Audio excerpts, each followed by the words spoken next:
ఆగూడదు అనే వైఖరి తీసుకునేటైతే ఇంకా ప్రజాస్వామికమైన పద్ధతి ఏమవుతుంది? మూడో సమస్య ఏమంటే ప్రైవేట్ విద్యారంగం చాలా ఎక్కువగా ఉంది. ప్రైవేట్ విద్యా సంస్థలు ఉన్నాయి, జూనియర్ కాలేజీలు ముఖ్యంగా. పిల్లలు ఆత్మహత్యలు చేసుకుంటున్నారు. ఫీజులకు సంబంధించి కానీ, నిర్బంధాలకు కొట్టారనో, దౌర్జన్యం చేశారనో, ఇలాంటి చాలా సమస్యలు వస్తున్నాయి. వీటిని ఎవరు డీల్ చేయాలండి? అధికారంలో ఉన్న ప్రభుత్వాల వాళ్ళు చేయవు. వాళ్ళు సాధారణంగా ఉన్నదాన్ని సర్దుబాటు చేయడానికి వాళ్ళు ప్రయత్నిస్తారు. కాబట్టి పోట్లాడేది ఎవరు అంటే విద్యార్థి సంఘాలే కదా. ఇదిగోండి, అందుకనే ఎస్ఎఫ్ఐ, ఏఎస్ఎఫ్, పీడిఎస్యు, పీడిఎస్ఓ, ఏడిఎస్ఓ ఇవన్నీ కూడా కలిసి ఒక లేఖ రాశాయి లోకేష్కు. దీన్ని మీరు ఆపండి. విద్యా సంస్థలే కనుక వెళ్ళకపోతే, విద్యార్థి సంఘాలు అంటే సంస్థలు, ఆర్గనైజేషన్స్, లోకల్ యూనియన్స్ కాదు, విద్యార్థి సంస్థలే వెళ్ళకపోతే ఈ కార్పొరేట్ విద్యా సంస్థల దోపిడీ కానీ, విద్యార్థుల మీద లేకపోతే అధ్యాపకుల మీద, సిబ్బంది మీద కొన్ని సందర్భాల్లో వచ్చే సమస్యలు కానీ, మరీ ముఖ్యంగా బాలికలకు రక్షణ లేకపోవడం. నిన్న మొన్న కూడా రెండు చోట్ల అమ్మాయిలు చాలా విషాదకరంగా ప్రాణాలు తీసుకున్నారు. పైనుంచి దూకి ఒక అమ్మాయి చచ్చిపోతుందండి.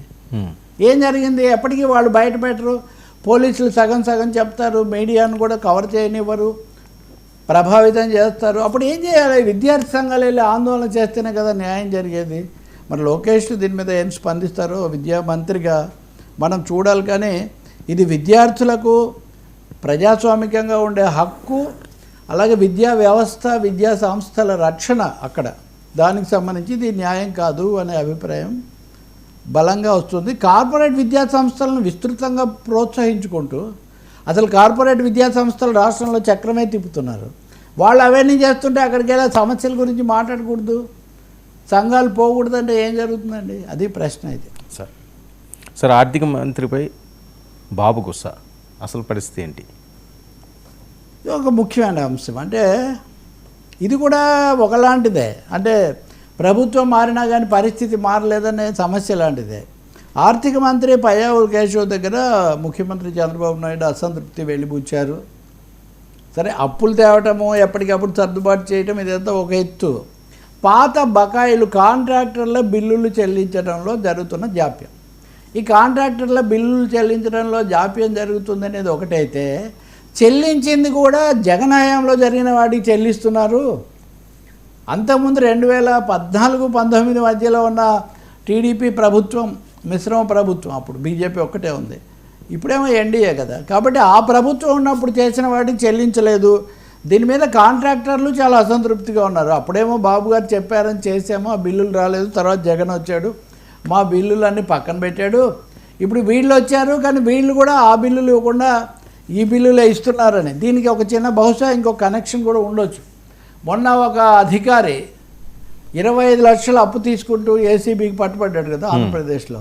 అసలు దేశంలోనే 25 లక్షలు అప్పు తీసుకుంటూ పట్టుబడ్డం అనేది, ప్రత్యక్షంగా పట్టుబడడం ఒక అసాధారణం. 25 లక్షలు చాలా పెద్ద మొత్తం కదా.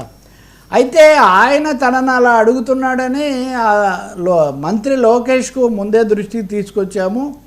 అది అయిన తర్వాత ఇదంతా ఒక ట్యాప్ ప్రకారం జరిగింది అన్నది మామూలు మీడియాలో వచ్చినటువంటి సమాచారం.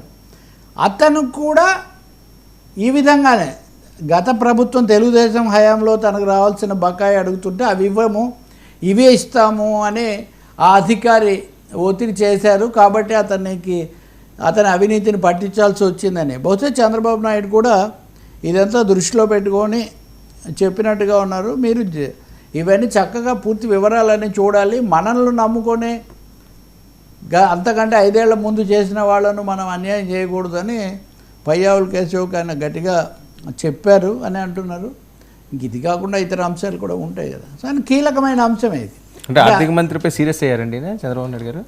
అసంతృప్తి వెళ్ళిపుచ్చి చక్కదిద్దండి, ఏం జరుగుతుందో. మీరు ఆ పాత బిల్లులు ఇవ్వకుండా తర్వాత బిల్లులు ఇస్తున్నారు. జగన్ హయాంలో అంటే ఇంక జగన్ ఇప్పుడు ఒక విషయం స్పష్టం కదా వర్మ, మీరుంటే మీ అస్మదీయులు వేరే ఉంటారు, నేనుంటే నా అస్మదీయులు వేరే ఉంటారని. వైసీపీ అస్మదీయులకే మీరు ఇస్తుంటే తెలుగుదేశం అస్మదీయులు ఏమైపోతున్నారు? మామూలు ఏ భాషలో చెప్పినా కానీ మన వాళ్ళని చూడండి, మన వాళ్ళని పక్కన పెట్టకండి అనేది. రెండో దానికోసం కాంట్రాక్టర్లు కూడా ఆందోళన, ఒక విధంగా మేము దీని మీద నిరసన తెలుపుతామని వాళ్ళు కూడా అంటున్న పరిస్థితి. బహుశా వాళ్ళు చంద్రబాబు మీద, సీఎంఓ మీద ఆ విధమైన తమ అసంతృప్తిని, ఆగ్రహాన్ని వాళ్ళు చెప్పి ఉండాలి.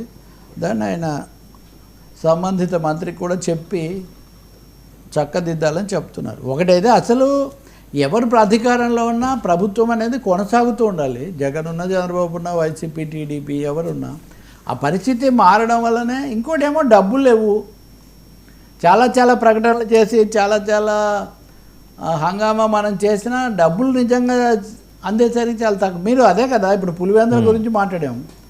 జగన్ పులివెందులకు ఎప్పుడు పోయినా కానీ మీడియాలో కొన్ని స్టోరీస్ వస్తాయి, చాలామంది వచ్చి కలుసుకున్నారు, దాదాపు ధర్నా చేశారు, నిరసన. ఎందుకని అంటే జగనే ముఖ్యమంత్రి అని అక్కడ చాలామంది కాంట్రాక్టర్లు చాలా పనులు చేశారు, వాళ్ళ బిల్లులు రాలేదు.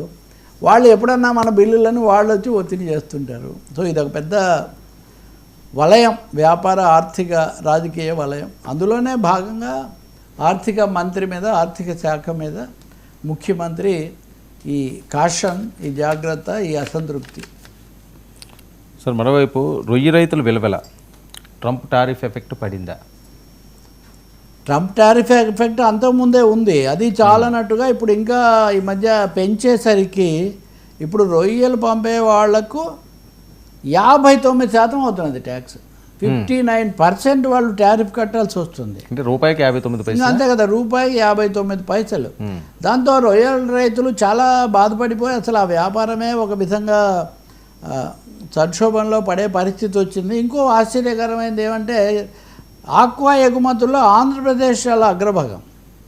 దేశంలో పంపించే వాళ్ళల్లో సగానికి సగం రైతులు రొయ్యలు ఇవన్నీ మన ఆంధ్రప్రదేశ్, అక్కడి నుంచి ఆంధ్రప్రదేశ్ నుంచే వెళ్తాయి. ఉదాహరణకు 20% సుంకాలు ఇదివరకే ఉంటాయి, 5.76% counter wailing duty, 3.96% anti dumping duty, మొత్తం కలిసి 59.72% ఇప్పుడు, అంటే దాదాపు 60% సుంకం అన్నమాట. సో దేశం మొత్తంలో 21 మంది ఆక్వా